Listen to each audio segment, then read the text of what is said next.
પ્રયાસોથી વણેલી સન્માનની કમાણી.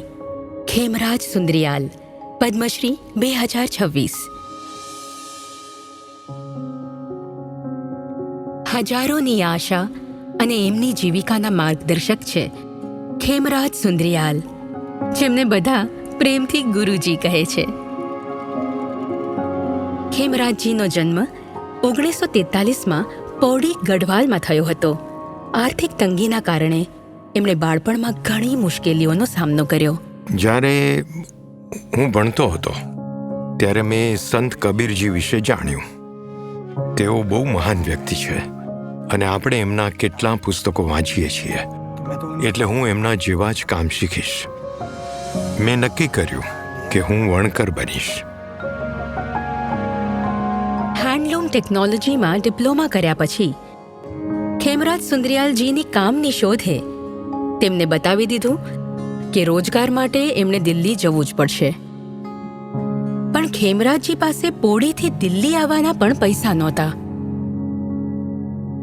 ત્યારે જ એક દિવસ એમના પિતરાઈ ભાઈને ઈજા થઈ અને એમને ઉપચાર માટે દિલ્હી લઈ જવા પડ્યા.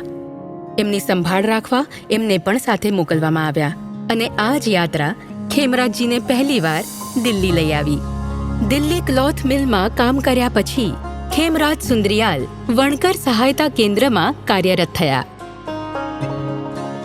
9 થી 10 વર્ષ વીતી ગયા. કાશીના વણકર કેન્દ્રમાં ખેમરાજજીની મુલાકાત એક ટેક્સટાઇલ આર્ટિસ્ટ SV નિકમજી સાથે થઈ. એમણે એમની પ્રતિભાને ઓળખીને કેન્દ્રથી પાછા ફર્યા બાદ આર્ટિસ્ટ લોકો માટે ટેપેસ્ટ્રી બનાવવાની સલાહ આપી. એમણે મને લૂમ ખરીદવા માટે 175 રૂપિયા આપ્યા. આ જ દરમિયાન ખેમરાજ સુંદરિયાલ વણકર સેવા કેન્દ્રની પાણીપત શાખામાં આવી ગયા અને જલ્દી જ દેશના ઘણા સુપ્રસિદ્ધ કલાકારો માટે ટેપેસ્ટ્રી વણવા લાગ્યા. જે છોકરા પાસે પોડીથી દિલ્હી આવવાના પૈસા નહોતા, એમનું કામ એમને દેશ વિદેશમાં લઈ ગયું. જામદાની ટેકનિક પર ખેમરાજજીની પકડ જોઈને જ આવી જતી હતી અને સાથે જ એમણે હત્તા ટેકનિક અને પોલિએસ્ટરનું વણાટકામ પણ શરૂ કર્યું.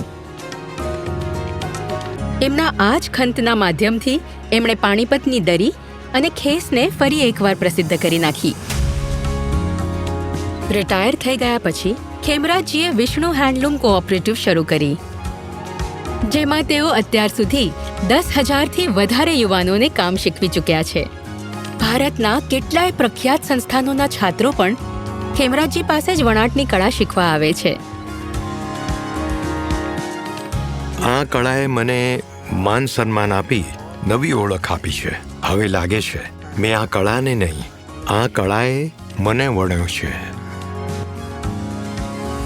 શ્રી ખેમરાજ સુંદરિયાલ, પદ્મશ્રી 2026. કોટી કોટી નમન.